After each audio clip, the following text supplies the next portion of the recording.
포피의 손을 잡아요. 포피의 귀를 기울여요. 마음을 열고 포피와 친구 되면 당신의 눈이 되어 세상을 보여드려요.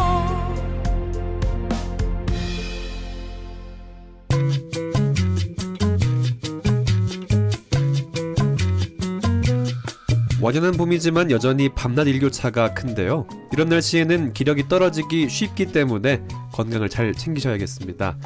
이맘때는 기력도 살려주고 입맛도 돋울 수 있는 봄 미나리가 딱이라고 합니다. 네, 미나리는 각종 비타민과 섬유질이 풍부할 뿐 아니라 봄철 황사와 미세먼지로 쌓이는 체내 중금속을 배출시켜주는 효능도 있고요. 간의 활동에 도움을 줘서 피로 회복에도 효능이 좋다고 합니다. 그리고 혈압과 혈중 콜레스테롤 수치를 낮춰줘서 심혈관 질환에도 효과적이라고 해요. 그 중에서도 2월 초부터 4월 중순까지 수확되는 봄 미나리는요, 특히 향이 좋고 부드러워서 인기라고 하는데요. 맛 좋은 미나리를 구별하는 방법 알려드리겠습니다. 미나리는 줄기마디의 끝부분이 적당히 붉은 빛을 띠고 또 속이 보이지 않고 꽉 차 있는 게 향긋하고 아삭한 미나리고요. 미나리를 씻을 땐 식초를 탄 물에 10분 정도 담갔다가 흐르는 물에 꼼꼼히 씻어주면 맛있게 먹을 수 있다고 합니다. 네. 미나리의 성질은 차기 때문에 몸이 찬 사람은 주의해서 섭취하는 게 좋다고 하고요. 미나리를 오이와 함께 먹으면 비타민이 파괴되기 때문에 오이와 함께 먹는 것은 좋지 않습니다. 미나리는 쇠고기와 궁합이 잘 맞는 식품인데요. 양고기와도 잘 맞아서 양고기와 미나리를 함께 먹으면 성장기 어린이에게 특히 좋다고 하고요. 새우와 함께 먹으면 신진대사를 촉진시키고 혈액순환에 도움이 됩니다. 오늘 식탁에는 향긋한 향기로 입맛을 돋워주는 제철 맞은 미나리를 올려보시는 건 어떨까요? 3월 31일 목요일 내 손을 잡아요. 지금 출발합니다.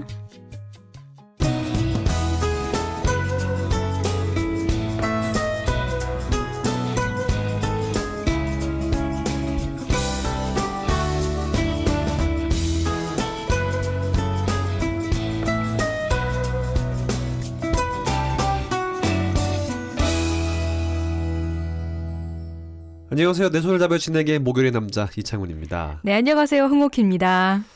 그 봄이 되고 또 약간 미세먼지가 있어서 그런지 네. 목이 좀 칼칼합니다. 목이 좀 잘 안 나와요 지금. 아니 제가 네. 맨날 이창훈 씨한테 맨날 이렇게 왜 아프냐고 맨날 하니까 네. 오늘은 안 해야지라고 생각하고 있었는데 창훈 씨가 먼저 오늘 또 아프다고 하니까 아프다고 말을 안 할 수가 없네요. 그냥 맨날 아픈 남자. 목요일의 남자가 아니고. 아픈 남자 아니야.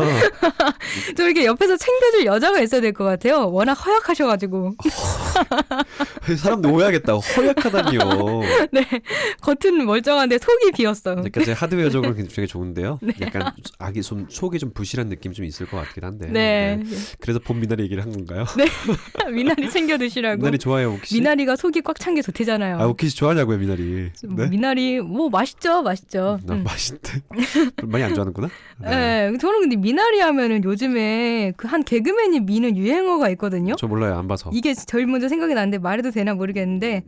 네, 모르겠어요. 한번 해보고요. 안 되면 뭐 비난 감수하시고요. 네, 이런 게 있어요. 네. 미나리 먹고 미쳤냐, 도라지 먹고 돌았냐, 생각 먹고 생각 좀 해. 약간 저도 약간 아재 개그 같은 느낌이 드네요. 네. 저희 그 주변 친구들이 잘하는 그런 개그 있잖아요. 아시죠? 네. 그 좀 젊은 친구들이 잘하는. 요즘 아재 개그가 또 유행이더라고요. 큰일입니다. 그런 게 또 왜 유행인지 모르겠어요. 뭐가 재밌나? 모르겠어요. 그 좋아하는 사람이 있으니까 뭐 하나 할 텐데. 다시 미나리 얘기로 갑시다. 네. 이 습지에서 키우다 보니까 미나리에는 이 거머리나 각종 벌레가 붙을 수 있다고 하네요. 그래서 날것으로 먹을 때는 반드시 물에 깨끗이 씻어야 하는데 네네. 가급적 익혀 먹는 게 좋대요. 또 미나리는 너무 오래 삶으면 또 색이 빠지고 비타민 C, 또 칼륨 등 이 영양분이 손실될 수 있어서 뜨거운 물에서 살짝 데치는 게 좋다고 합니다. 한마디로 요리하기 어렵다 얘기인데요. 네, 그렇죠. 까다로운 그렇죠. 요리예요, 아주. 네. 또 미나리 아까 오프닝에 씻는 방법 알려드렸잖아요. 네. 식초에 10분간 담가뒀다가 흐르는 물에 씻으면 된다. 이렇게 하고 또 데쳐 먹으시면 될 것 같고요. 아무튼 이 미나리에 섬유질이 풍부하게 들어있어서 변비에도 좋고 아이고. 또 칼로리가 거의 없는 식품으로 다이어트에도 도움이 된다고 하니까요.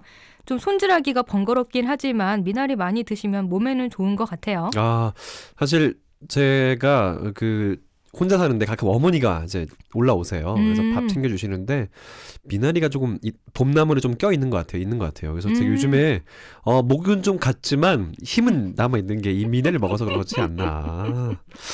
코너 갑자기. 소개는 하죠. 네. 알겠습니다. 오늘도 홍옥희 씨가 무시하는 이창훈, 홍옥희가 함께 만들어가는 내 손을 잡아요. 오늘의 코너 소개해드리죠. 네, 정부가 경제 활성화를 지원하기 위해 경제 효과가 큰 현장 규제들을 일괄적으로 개선하기로 했는데요. 오늘 이야기 톡톡에서는 2016년 규제 정비 종합 계획에 대해 알아봅니다. 남자의 생명은 바로 머리빨이죠, 머리빨. 아, 네. 머리빨입니다. 오늘 이창훈의 노하우에서는 머리빨 살려주는 탈모 예방법을 알려드릴게요. 네, 홍옥희의 그림 읽어주는 여자에서는 여성 화가 로자 보네르의 말시장에 대해 얘기 나눠보겠고요. 이국제의 정보톡톡에서는 치약의 유용한 쓰임새에 대해 알아봅니다. 내 손을 잡아요에서 여러분의 많은 참여를 기다리고 있습니다. 네, 참여할 수 있는 방법은 다양합니다. KTV 국민방송, 인터넷 라디오, 페이스북 페이지를 이용하셔도 좋고요. 아니면 인터넷에서 포피 채널을 검색하면 블로그를 통해서도 참여가 가능합니다. 많이 참여해주세요. 청년은 꿈꿉니다. 패션 디자이너가 되고 싶다고. 요리사가 되겠다고. IT 전문가가 꼭 되고 싶다고. 우리는 이 청년들의 꿈에 날개를 달아주고 싶습니다. 청년희망재단, 대한민국 청년을 응원합니다. 청년 희망 아카데미, 청년 취업의 길잡이가 됩니다. 여러분의 기부로 청년 희망을 응원해주세요.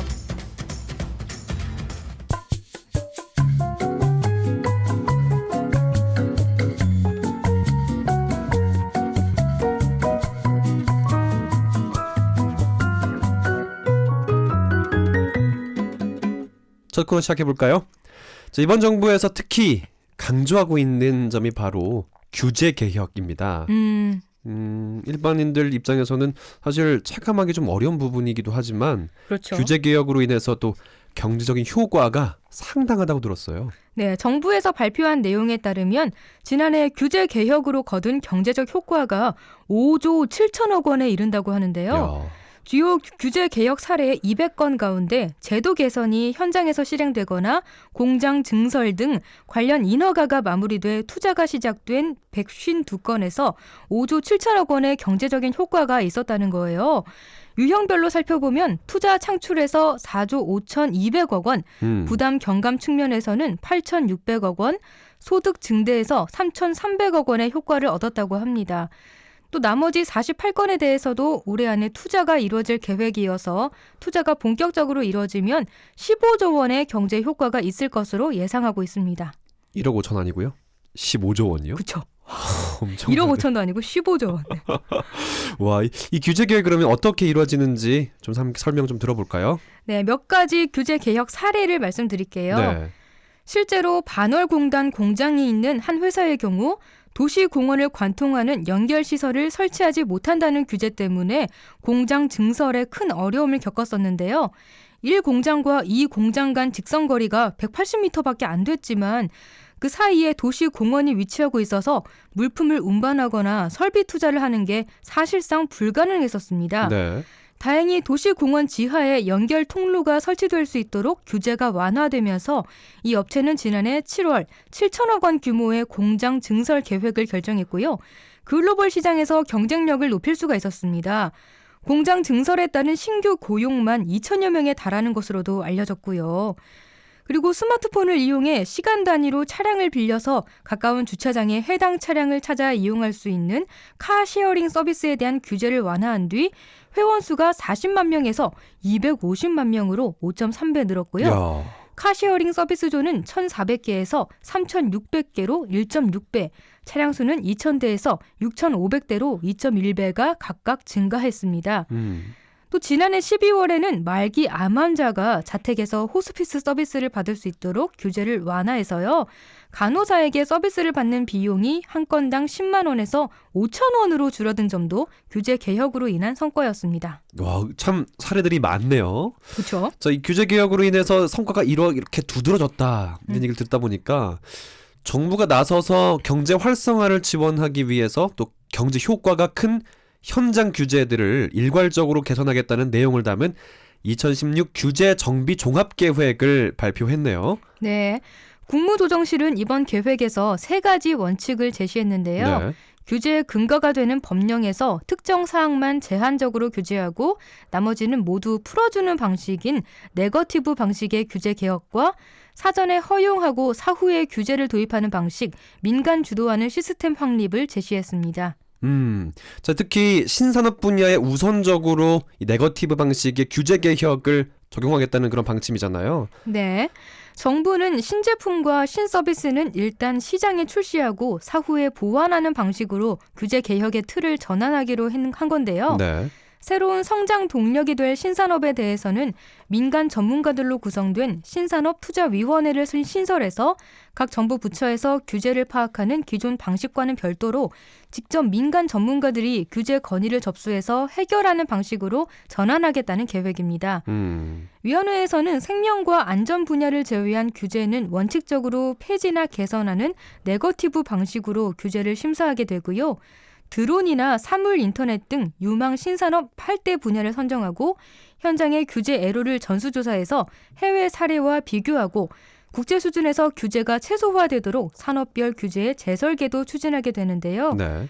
이를 통해 우리 기업들이 신산업 분야에서 빠르게 변화하는 기술 속도에 신속하게 대응하고 글로벌 시장에서 기술 우위를 확보할 수 있도록 할 방침입니다. 자, 경기 활성화 지원을 위해서 한시적 규제 완화와 유예도 추진하게 됐다면서요? 네, 한시적 규제 완화와 유예는 시급하게 개선이 필요한 규제를 발굴한 뒤에 한꺼번에 규제 완화나 집행 중단, 시행 연기 등을 취하는 조치인데요.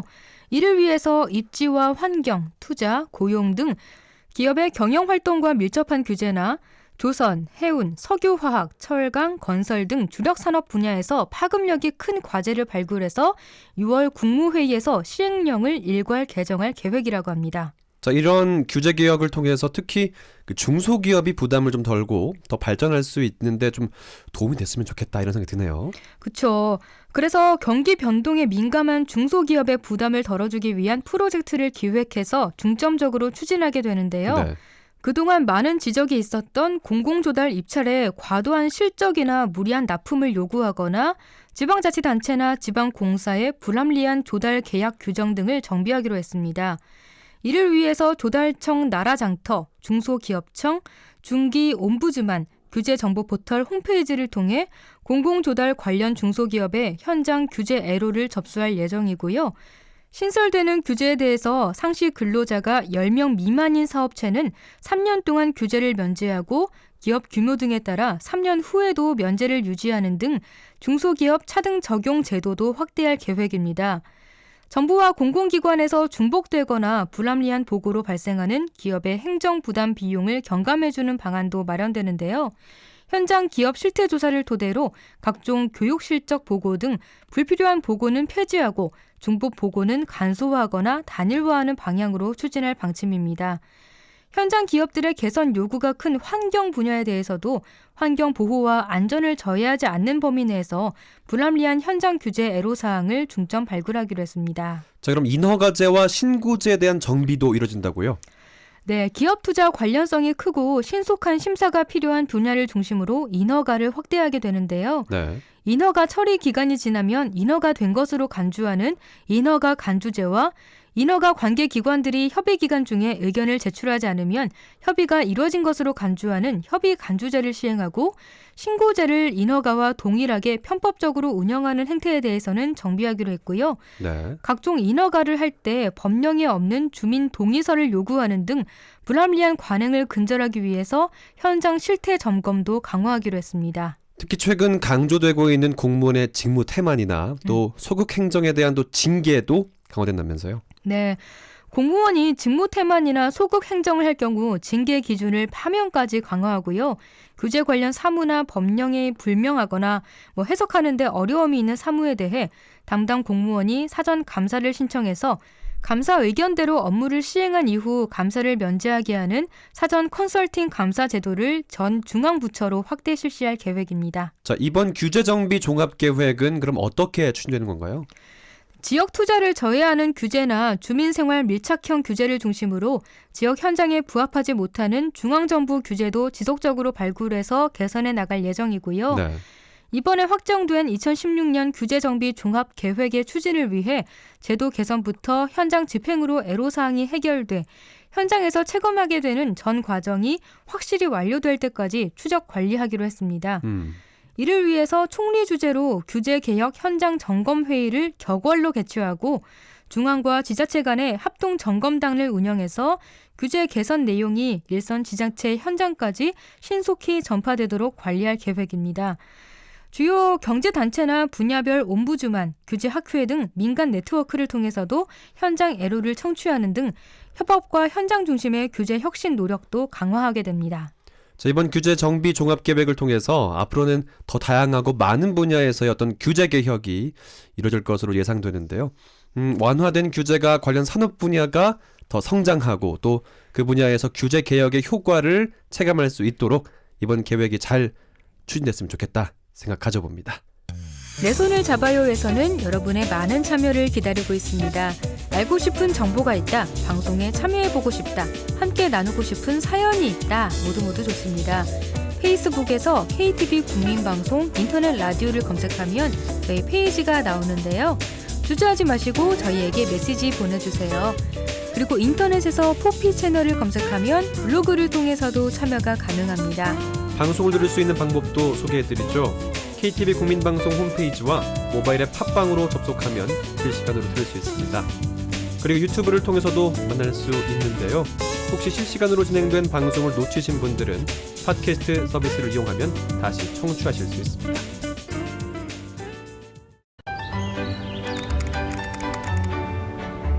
(17년) 만에 노사정 대타협이 이루어졌습니다. 하지만 일자리를 찾는 많은 사람들이 대타협의 실천을 애타게 기다리고 있습니다.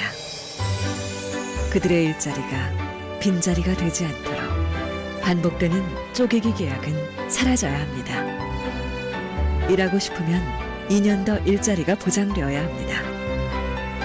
재취업의 기회가 확대되어야 합니다. 대한민국 모두가 원하는 일자리를 찾을 수 있도록 노동개혁 입법을 응원합니다.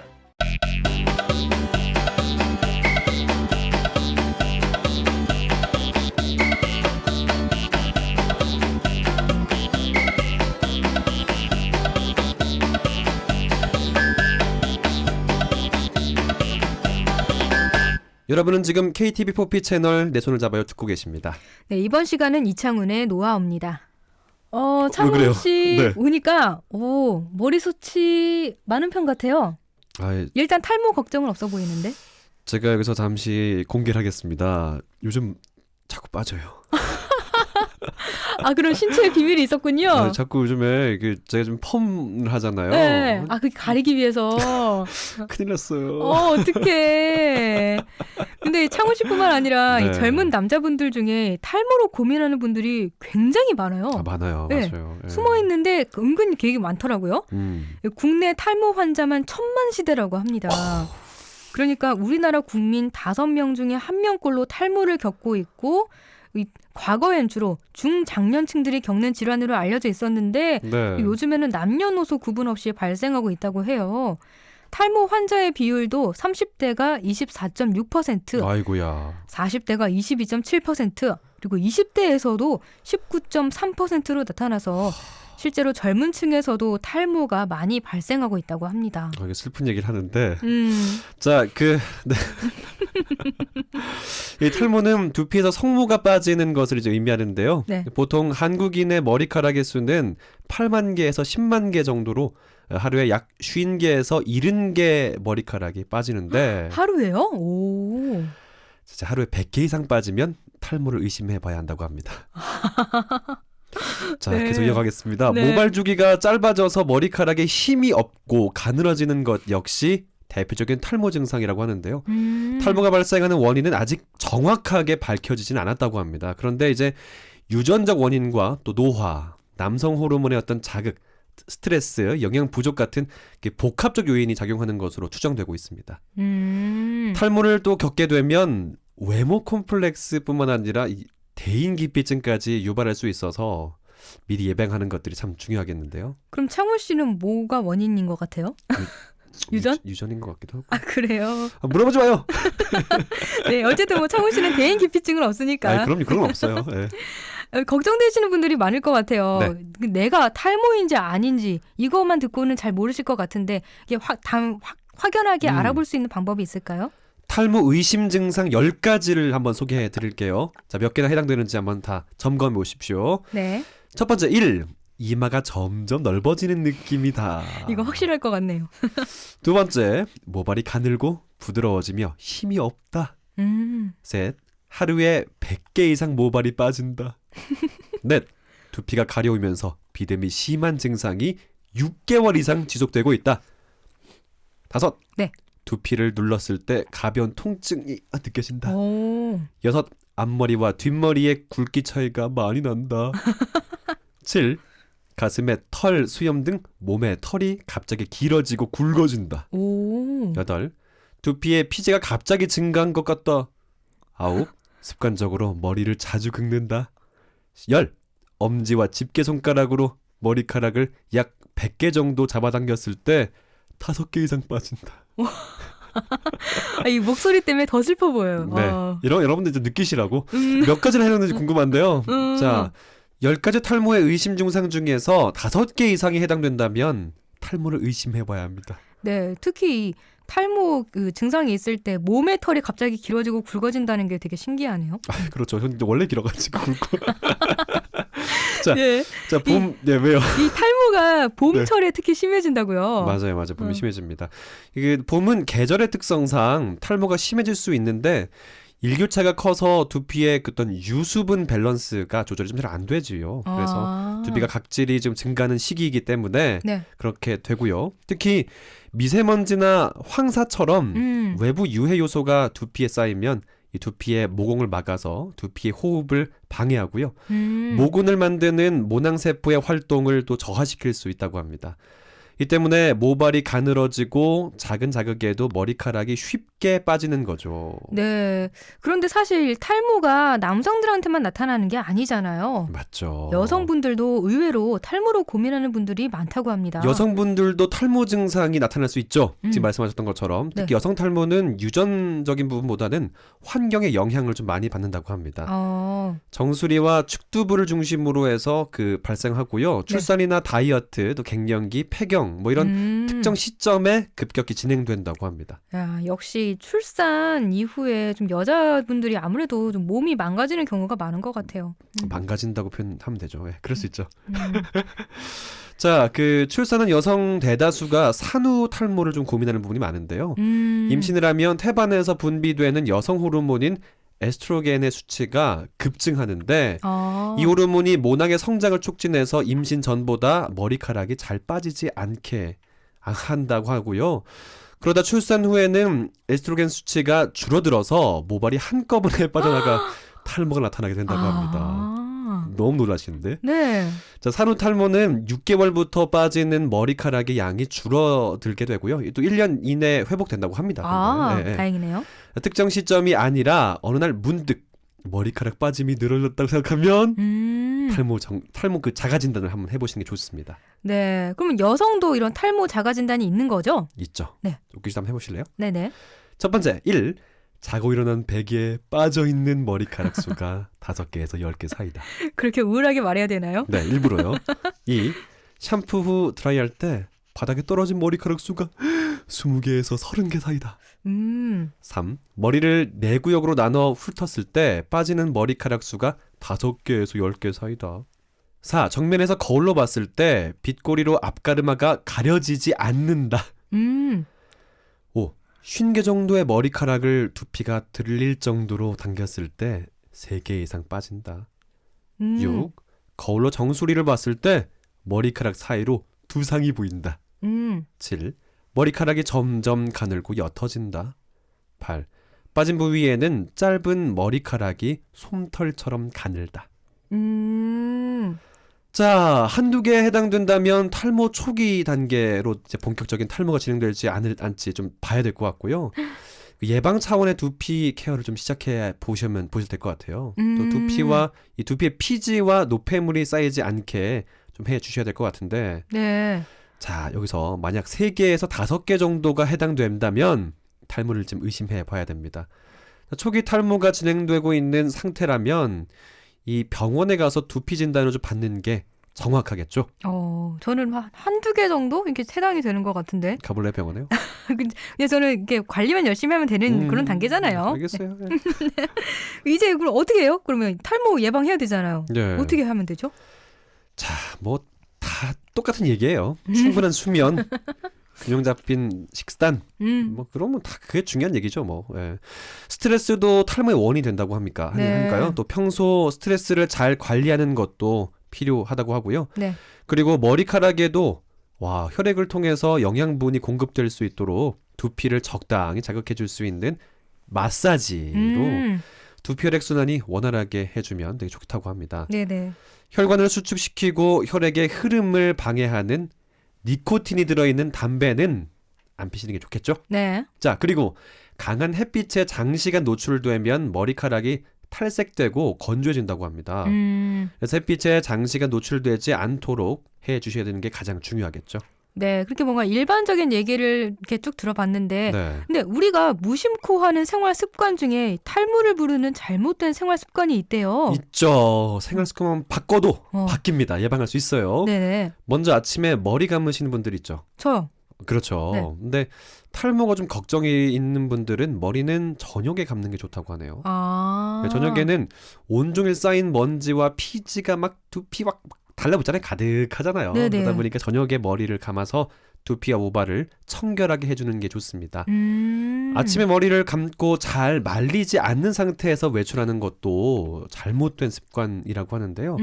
차갑고 건조한 바람에 젖은 두피와 모발이 쉽게 상하기 때문이라고 합니다. 자, 그래서 저녁에 머리를 감고 두피까지 충분히 말리고 자는 게 두피에는 좋은 거겠죠. 네. 이거 미용실 가면 언니들이 꼭 이렇게 말하더라고요. 머리 항상 잘 말리라고. 그래요. 이거 말 들어야 돼. 네. 혹시 오키 씨는 샴푸하는 시간 오래 걸려요? 저는 뭐 10분? 그 정도 걸리나? 10분. 네. 뭐 이 정도는 보통인가? 잘 모르겠는데 아무튼 뭐 저도 여자분들은 모르겠다. 네. 머리가 길다 보니까 오래 걸리시는 분들이 있을 것 같아요. 그렇죠. 네. 근데 이 샴푸를 너무 오래 하게 되면 이 오래라는 건 잘 모르겠어요. 어느 정도가 그렇죠. 오래인지. 뭐 20분, 30분 아닌가? 그렇게까지 머리 감으신 분도 있을까요? 모르겠어요. 근데 오래 하게 되면 계면 활성제가 같은 그 화학 성분이 두피를 자극해서 오히려 두피가 건조해지고 예민해지면서 그 탈모 증상을 악화시킬 수 있다고 합니다. 샴푸 시간은 5분 이내로 하려고요. 저도 5분 이내로 하는 것 같아요. 그런 거. 갑자기 말 바꾸기야. 네. 5분 이내로 하고 씻어내는 후에는 네. 깨끗한 물로 두피와 모발에 남은 잔여 상분 있잖아요. 이런 꼼꼼하게 씻어주는 게 좋습니다. 잔여물도 씻어줘야 되고요. 네. 그리고 머리를 말릴 때는 뜨거운 바람으로 머리를 말리면 두피의 건조함이 더 심해질 수 있다고 한대요. 네, 저도 사실 좀 뜨거운 바람으로 말리거든요. 그렇죠. 모두 다 대부분 그렇죠. 네, 그렇죠. 그래서 산바람으로 머리를 말리는 게 좋다고 하고요. 네. 드라이기 바람은 두피와 모발에 직접 닿지 않도록 머리에서 30cm 정도 거리를 두고서 말리는 것들이 좋습니다. 네, 그러니까 탈모 예방을 위해서는 샴푸 시간은 오래 걸리지 않게 5분 정도로 하고 또 찬바람으로 말려주고 그리고 그래요. 두피까지 꼼꼼하게 두피까지 말려주는 거. 네. 이 세 가지 잊지 마셔야 할 것 같고요. 근데 그러면 참 늦게 자겠다. 피곤하겠다 나 지금. 네. 네, 그냥 그렇게 사세요. 그러면 아무튼 이 탈모 예방하기 위해서는 먹는 것도 중요하다면서요. 중요하죠. 먹는 거 해야죠. 탈모에는 특히 검은 콩이 좋다고는 얘기 많이 들었을 네, 거예요. 들어봤어요. 네, 소위 이제 블랙푸드라고 불리는 이 검은 콩은요. 모발 성장의 필수 성분인 시스테인과 아미노산이 풍부해서 모발 성장에 도움을 준다고 하고요. 검정콩에 함유된 비타민 E나 또 불포화 지방산은 혈관을 확장시켜서 혈액순환을 원활하게 만들어 피로회복과 신진대사를 도와 탈모를 방지해준다고 합니다. 음. 그리고 식사를 할 때 흰쌀밥 대신에 현미를 먹으면 인슐린이 분비되면서 호르몬 불균형을 막을 수가 있다고 합니다. 그래서 이 탈모 예방에 좋다는 거죠, 한마디로. 네. 자, 현미에 함유된 섬유질, 단백질, 비타민, 미네랄, 와 진짜 많이 들어있네요. 이런 것들이 모발에 충분한 영양을 공급을 해줘서 모발을 튼튼하게 해줄 수 있고요. 또 현미 속에 들어있는 트립토판과 타이로신 성분은요, 이 멜라닌 색소를 만드는데 관여해서요, 머리를 검게 만들어준다고 합니다. 네. 그리고 또 여기에 해조류도 탈모에 좋다던데요? 아, 좋아요. 저는 별로 안 좋아하긴 한데 미역이나 다시마, 파래 이런 해조류 있잖아요. 이런 네. 거 머리카락의 주성분과 손상된 머리카락을 재생시키는 아주 비타민 A와 E, D 그리고 요오드, 와 되게 많네요. 식이섬유, 미네랄이 풍부하게 들어 있습니다. 자, 이런 성분들은 탈모 예방과 동시에 건강하고 윤기 있는 머릿결을 유지시켜 주는데 네. 아주 특히 다시마에는요, 네. 요드 성분이 많아서 그 갑상선 활동을 좀 도와줘서 갑상선 질환에 의한 탈모를 또 예방해 준다고 합니다. 네. 탈모는 한 번 발생하면 시간이 지날수록 증상이 더 심해집니다. 그렇죠. 뒷머리보다 앞머리와 정수리 부분의 모발이 가늘어지고 빠진다면 치료 시기를 놓치지 않고 피부과를 찾아야 한다고 하는데요. 평소 꾸준한 탈모 예방으로 튼튼하고 풍성한 머릿결 오래도록 유지하시길 바랍니다. 내 손을 잡아요에서는 여러분의 많은 참여를 기다리고 있습니다. 알고 싶은 정보가 있다, 방송에 참여해보고 싶다, 함께 나누고 싶은 사연이 있다, 모두 좋습니다. 페이스북에서 KTV 국민방송 인터넷 라디오를 검색하면 저희 페이지가 나오는데요. 주저하지 마시고 저희에게 메시지 보내주세요. 그리고 인터넷에서 포피 채널을 검색하면 블로그를 통해서도 참여가 가능합니다. 방송을 들을 수 있는 방법도 소개해드리죠. KTV 국민방송 홈페이지와 모바일의 팟빵으로 접속하면 실시간으로 들을 수 있습니다. 그리고 유튜브를 통해서도 만날 수 있는데요. 혹시 실시간으로 진행된 방송을 놓치신 분들은 팟캐스트 서비스를 이용하면 다시 청취하실 수 있습니다.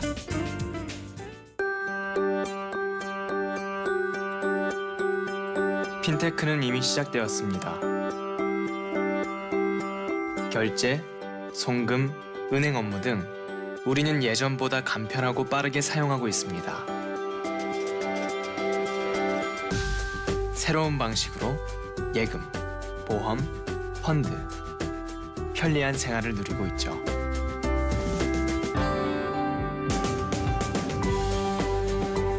핀테크, 이제 생활입니다. 금융개혁은 이미 시작되었습니다.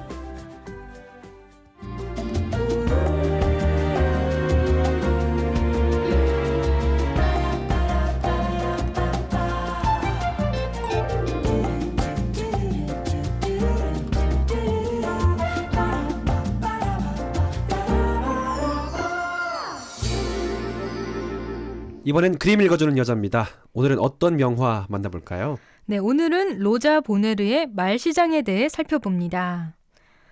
그림 읽어주는 여자에서 여자 화가를 소개한 적은 오늘이 처음인 것 같아요. 최초군요. 네. 그 최초를 이창호 씨와 함께하게 됐네요. 이 화가이기 이전에 여자였기 때문에 굉장히 특이하게 살았던 인물이기도 합니다. 아, 그래요? 이 여자 사실 여자는 여성 사회적 차별이 좀 심하잖아요. 이런 부분 있었잖아요, 예전에는. 그쵸, 옛날에 그랬죠. 네.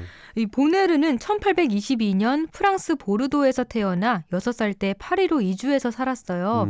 아버지는 화가였고 어머니는 피아노 교사였는데요. 야. 이 어머니가 일찍 세상을 뜨는 바람에 아버지가 그녀를 키웠습니다. 야하. 근데 이 로자 보네르가 어떻게 보면 좀 말썽 피우는 자식, 되게 좀 쉽지 않은 자식이었어요. 말괄량이 뭐 이런 거예요? 네, 그렇죠.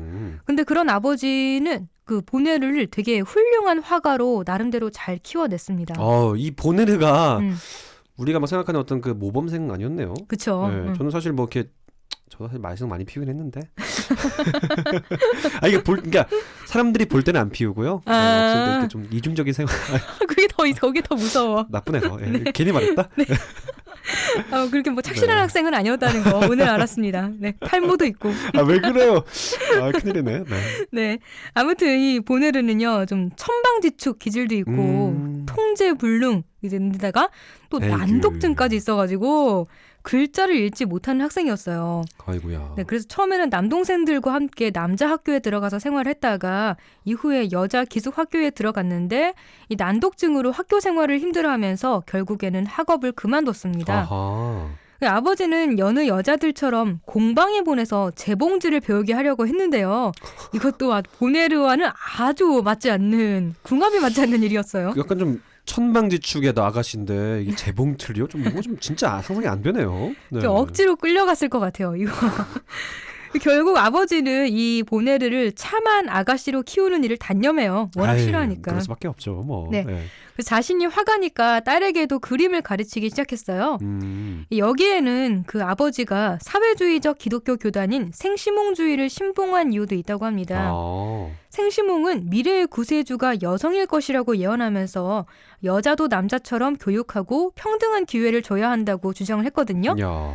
이런 종교적 영향 때문에 아버지가 보네르를 화가로 키운 이유가 있었던 거죠. 이런 아버지의 개인적인 그런 화가로서의 가르침 외에도 보네르 자신도 루브르 박물관을 다니면서 훌륭한 작품을 모사하면서 그림을 배워갔습니다. 사실 뭐 우리 사회에 약간 경종 울리는 말이긴 하네요. 뭘 그쵸. 하라고 억지로 막 강요하고 막 이거 해! 이러지 않고 어떤 보네르가 훌륭한 화가 될 수 있었던 건 아버지의 어떤 그 변화? 아버지의 마음 게임? 뭐 이런 그쵸, 거네요. 그쵸. 네, 네. 자식이 뭘 하라고 이게 강요하지 않고 자식이 그렇지. 하고 싶은 걸 지원해주는 그런 교육관인 그리고 거죠. 일부러 여성처럼 하도록 만들거나 이렇게 하지 않고 아까 그쵸. 포기했다고 했잖아요. 네. 어찌 보면 아버지 괜찮네. 그런 아버지가 거죠. 필요하신 분이네요. 네. 이 당시 미술은요, 구스타프 크루베 아니면 장 프랑스와 밀레 같은 화가들로 대표되는 사실주의가 대두되고 있었어요. 네. 그래서 보네르도 마치 고화질 사진 같은 사실적인 그림들을 그렸습니다. 또 쿠르베 그리고 밀레처럼 농촌을 배경으로 한 그림들을 그렸는데요. 그런데 쿠르베와 밀레는 고된 육체 노동으로 하루하루를 살아가는 농민들의 모습을 가감없이 그려서 보수적인 비평가들의 비난과 비판을 받았었는데요. 아. 보네르는 진보적인 정치색은 배제하고 농촌의 서정성을 강조했습니다. 그래서 이런 점 때문에 보네르가 평가절하되기도 하는데요.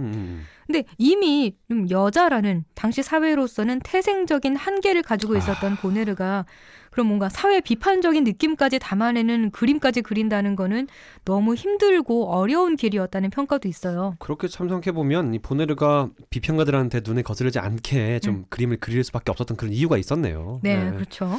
자, 이 보네르는 근데 특히 동물을 사실적으로 그렸다면서요? 네, 그렇게 하기 위해서 보네르는 끊임없이 동물들을 관찰했어요. 야. 근처 숲에 가서 동물들을 보거나 아니면 수의 학교에서 해부 실습에 참여하기도 하고요.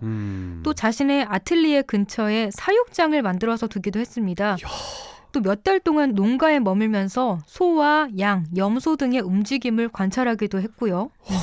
네. 역시 뭐 그 사실적인 동물 그림을 그리려면 이게 사실 뭐 보기도 해야 되는데 이제 쭉 키웠다면서요, 동물까지. 네, 거의 막 집이 농가 수준이었대요. 또 이 그림, 야, 이 열정과 어떤 진잼 이런 부분들이 아마 역시 같이 키우고 이랬기 때문에 또 생기지 않았을까 생각이 드네요. 네, 그뿐만 아니라 보네르는 몸도 사리지 않았어요. 어이, 그래요? 네. 도살장이나 아니면 가축 품평회장까지 가서 그 동물들의 뼈 구조를 관찰하기도 했다고 야, 합니다. 열정 대단하네, 진짜. 네, 여자가 도살장에 가기가 쉽지 않았을 것 같은데요. 대단하다. 이렇게 막 여기저기 다니면서 스케치 작업을 했던 터라 치렁치렁한 치마가 불편하게 느껴졌어요. 게다가 남자들이 대다수를 차지하는 그런 도살장 같은 곳에서 여자인 보네르의 치마 복장이 굉장히 눈에 튈 수밖에 없었고요. 그래서 보네르는 바지를 입고 다녔습니다. 그런데요, 이 당시 사회에서 여자가 바지를 입는다는 거는 상당히 어려운 일이었대요. 그래서 보네르는 바지를 입을 때마다 경찰의 허가를 받아야 했습니다.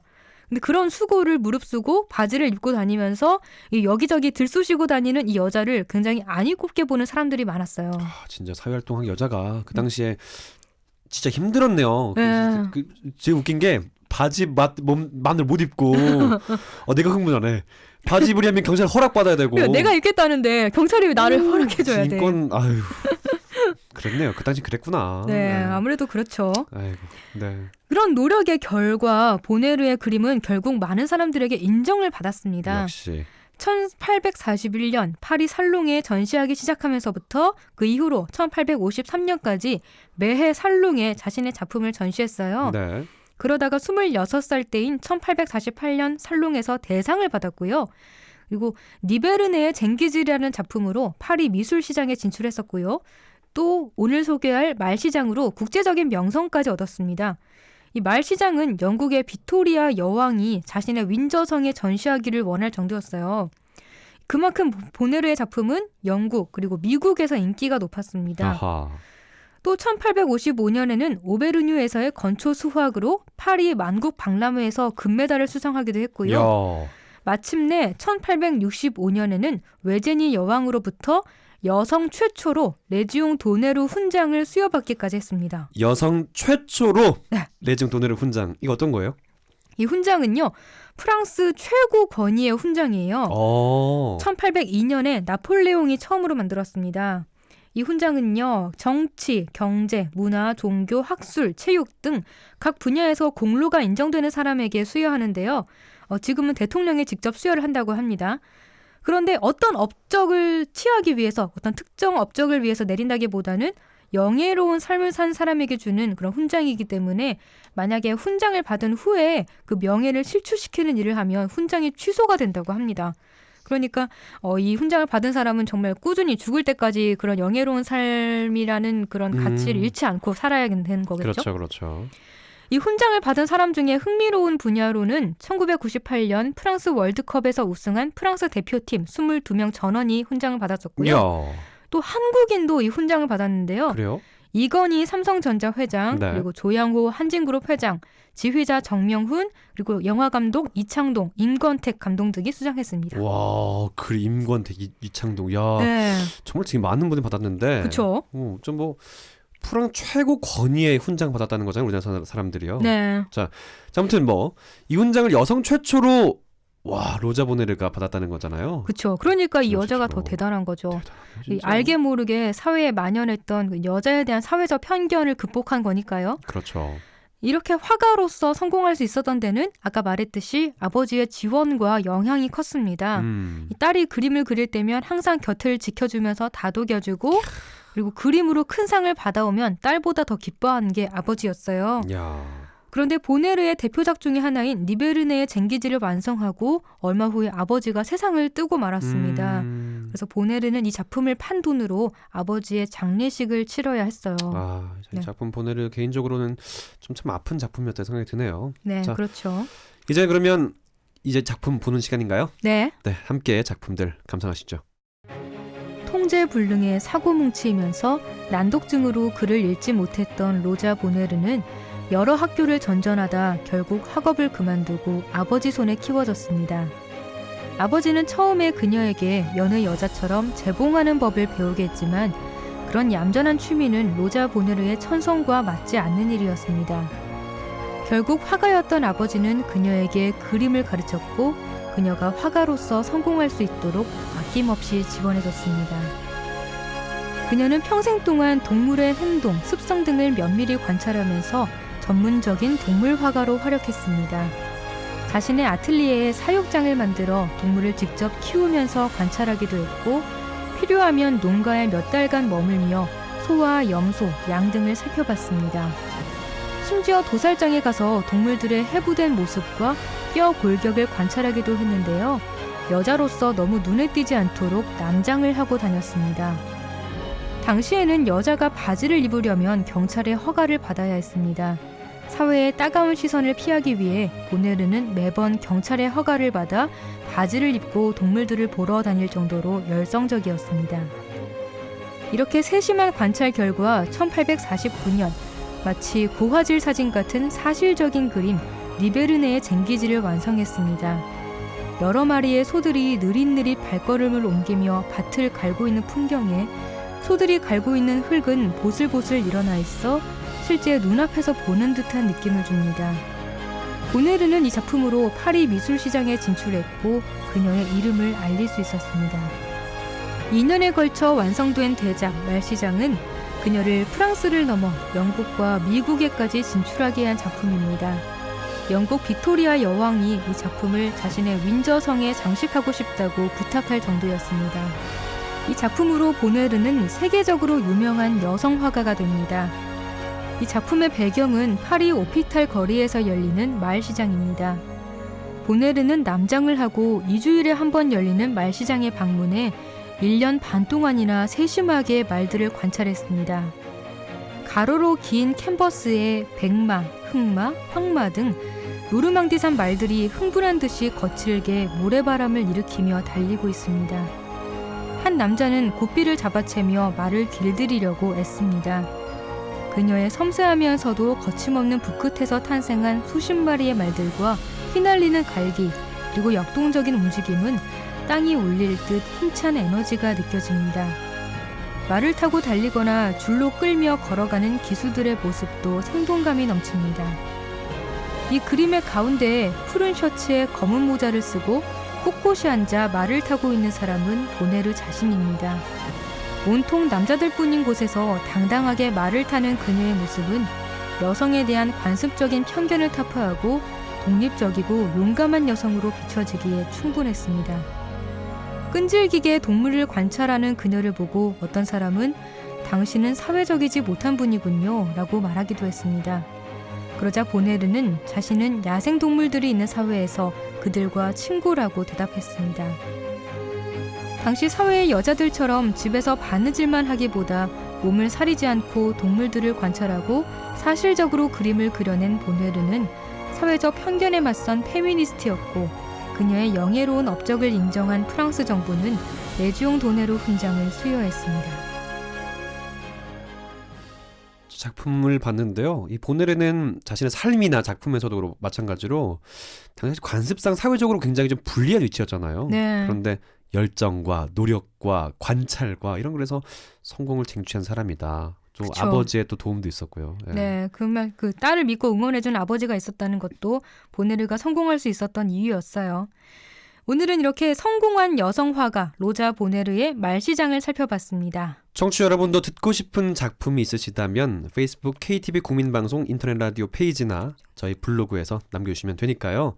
언제든지 그림 읽어주는 여자의 문을 똑똑똑 두드려주세요. 공공개혁, 공공비효율은 줄이고 국민 혜택은 늘리고 노동시장 개혁, 청년 일자리를 만들어가고 금융개혁, 경제의 맥박을 뛰게 하고 교육개혁, 배움이 즐거움이 되는 능력 중심의 사회를 만들고 공공, 노동, 금융, 교육, 4대 개혁 100년의 미래를 만드는 오늘의 혁신, 미래가 있는 나라의 오늘은 달라야 합니다.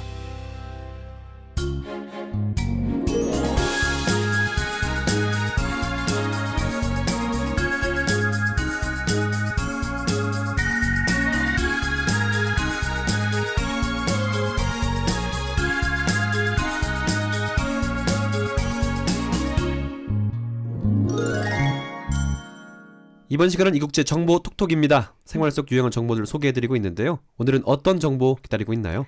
네, 아직도 치약을 이 닦는 데만 쓰시나요? 치약이 알고 보면 정말 다양하게 활용할 수 있다고 하는데요. 오늘은 치약의 유용한 쓰임새에 대해 알려드립니다. 이국제의 정보 톡톡. 여러분 안녕하세요. 여러분의 실생활에 도움이 될 만한 정보라면 놓치지 않고 찾아서 소개해드리는 정보 톡톡. 오늘은 치약의 놀라운 쓰임새를 소개해드리겠습니다. 치약은 생각보다 여러 가지 상황에 요긴하게 쓰이는데요. 어떨 때 활용할 수 있는지 하나하나 알려드릴게요. 많이들 알고 있지만 정작 해본 적이 없는 것부터 시작해볼까요? 첫째, 변색된 은을 닦을 때 쓰면 놀라운 효과를 볼 수 있습니다.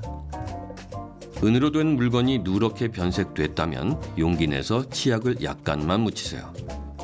그리고 살살 문지르면 당신의 물건은 원래의 색깔을 되찾을 겁니다. 자, 해보세요. 그 목걸이가 사실 은이었다는 사실을 바로 확인할 수 있을 거예요. 둘째, 자동차 전조등을 닦을 때 써보세요. 전조등은 차를 볼 때 가장 먼저 눈이 가는 것 중에 하나인데요. 전조등 얼룩은 잘 지워지지 않지만 젖은 스펀지에 치약을 약간 묻혀서 더러워진 전조등을 닦으면 양쪽 전조등 앞을 가리고 있던 얼룩이 이내 사라질 겁니다. 셋째, 피아노에게 옛날의 영광을 되돌려주고 싶으시죠? 아주 작은 양의 치약으로 피아노 건반을 조심조심 닦아내보세요. 피아노는 전성기 시절의 그것으로 돌아올 겁니다. 다시 연주하고 싶어질 정도로 말이죠. 넷째, 깨끗한 신발을 신고 싶을 때도 써보세요. 스니커즈나 가죽으로 된 부츠를 신은 채 진흙탕을 걸었다면 운동화 빨래방을 찾기 전에 치약에 손을 뻗어보세요. 깨끗하게 관리하기 힘들었던 스니커즈의 굽 부분도 새 것처럼 만들 수 있습니다. 다섯째, 물안경에 김이 서려서 시야가 안 좋았던 경험이 많으시죠? 이럴 때도 치약이 특효입니다. 물안경 안쪽을 약간의 치약으로 닦으면 김서림을 방지하는 얇은 막이 생겨나거든요. 수영장 가기 전에 잊지 말고 치약 한 방울을 묻혀서 닦도록 하세요. 여섯째, 테이블 위에 난 컵 자국을 지울 때도 치약이 효능을 발휘합니다. 테이블 위에 컵을 올려놓으면 컵 모양을 따라서 물 자국이 생기기 마련인데요. 약간의 치약으로 닦아주면 깨끗한 테이블을 만들 수 있습니다. 일곱째, 셔츠에 잉크가 묻었을 때도 치약으로 해결하세요. 셔츠 주머니에 꽂아둔 볼펜이 대참사를 일으켰다면 볼펜에게 화풀이 하기 전에 서랍 속 치약을 기억해 보시죠. 치약을 잉크 자국에 묻힌 다음에 하루가 지난 후에 셔츠를 세탁하면 잉크 참사는 이내 사라집니다. 여덟째, 염색약이 얼굴까지 염색했을 때도 당황하지 말고 치약을 떠올리세요. 염색약이 몸에 묻었다면 치약으로 살살 문질러 보시죠. 아무런 문제 없이 지워지는 것에 놀라게 될 겁니다. 아홉째, 모기에 물렸을 때도 치약이 효과를 발휘합니다. 모기에 물린 후에 반사적으로 손을 입에 가져가면서 혀를 내미는 당신, 이제 그 손을 치약 튜브로 가져가세요. 모기 물린 곳에 치약을 조금 발라놓으면 하룻밤이 지난 후에 물린 자국이 가라앉습니다. 10번째, 심지어 여드름에도 특효라네요. 치약으로 여드름을 덮은 후에 하룻밤만 기다리면 여드름도 사라진다고 합니다. 11번째, 누렇게 변한 다리미 바닥판을 살려낼 때도 치약이면 오케이입니다. 옷을 태워 먹은 적도 없는데 다리미 바닥판이 점점 누렇게 변한다면 치약으로 살살 광을 내보세요. 다시 상쾌한 기분으로 다림질을 할 수 있을 겁니다. 12번째, 얼룩진 스마트폰 화면을 닦을 때도 치약을 써보세요. 약간의 치약만 활용하면 스마트폰을 새 것처럼 쓸 수 있습니다. 13번째, 치약은 발레리나의 필수품입니다. 토우슈즈 역시 치약으로 닦을 수 있고요. 심지어 냄새 제거에도 도움이 됩니다. 14번째, 카페트에 얼룩이 졌을 때도 치약만 있다면 걱정 없습니다. 얼룩진 카페트를 견뎌내야 했던 지난 날은 모두 안녕이죠. 치약이 카페트 깊숙이 스며들어서 얼룩을 끝까지 제거합니다. 15째, 매니큐어를 지우고 싶을 때도 치약으로 해결하세요. 치약의 다른 이름이 네일 리무버였다는 것을 알고 있는지요? 농담입니다만 어쨌든 어떤 색깔의 매니큐어도 약간의 치약으로 깨끗하게 지울 수 있습니다. 매니큐어를 지운 후에 남는 상쾌한 민트 향은 보너스겠죠. 16째, 더러운 손을 닦을 때도 치약이 필요할 수 있는데요. 보통이라면 비누로 충분하지만 만일 손이 너무 더럽다면 치약으로 닦으면 잘 지워집니다. 17째, 보온병에서 냄새가 나기 시작할 때도 치약이 특효입니다. 오래된 보온병을 열었더니 정체 모를 냄새가 올라온다면 참 난감하죠. 주방세제로 닦아내도 잘 안 없어지고. 새 보온병을 사러 가기 전에 이렇게 해보세요. 보온병에 미지근한 물을 약간을 붓고 치약을 적당히 짜 넣은 후에 뚜껑을 닫고 쉐킷 흔들어주세요. 이상한 냄새가 사라질 뿐 아니라 소독에도 좋습니다. 물론 보온병은 양치 후에 입을 헹구듯 잘 헹궈내야 합니다. 18째, CD를 재생시키는데 톡톡 튀나요? 이럴 때도 치약이 해결책이라면 참 놀랍겠죠? 오래된 CD가 튀기 시작한다면 치약으로 뒷면을 살살 닦아보세요.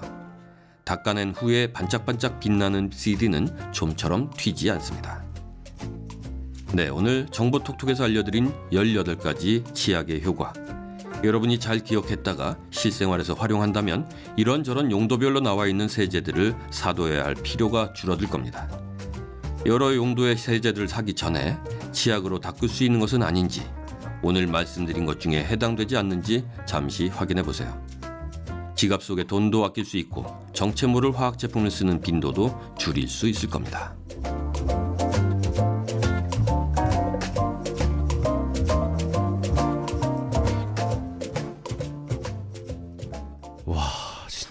만능이네, 만능. 네, 뭐 대단하네요. 18가지나 있어요. 이거 외에도 더 많겠죠? 이렇게 다양하게 활용되는지 몰랐어요. 네. 뭐 모기 물린데, 여드름 난데, 아니면 매니큐어 지우는 데까지 와. 굉장히 놀랐습니다. 저는 이게 화장실 닦는 데도 많이 써보긴 했는데 뭐 이렇게 치약 참 이게 이당대 엄청 많이 썼는데 앞으로 치약을 많이 쟁여둬야겠어요. 그 치약 많이 좀 잘 써. 구두 닦는 데 진짜 쓰였던 것 같고 옛날에. 네. 네. 자, 치약 이당대만 쓰지 마시고요. 여러분들도 청소 또 양보하셨으면 좋겠다 생각 들고요. 네. 또 그 세제가 뚝 떨어질 수 있잖아요. 또 급하게 닦아야 될 때도 치약을 다양하게 활용해 보셨으면 좋겠다 생각이 듭니다. 자, 오늘 3월의 마지막 날이네요. 네, 벌써. 3월의 마지막 날 전해드린 내 손을 잡아요 목요일 순서를 마치겠습니다. 지금까지 진행의 이창훈이었습니다. 네, 홍옥희였습니다. 함께해 주신 여러분 고맙습니다. 고맙습니다.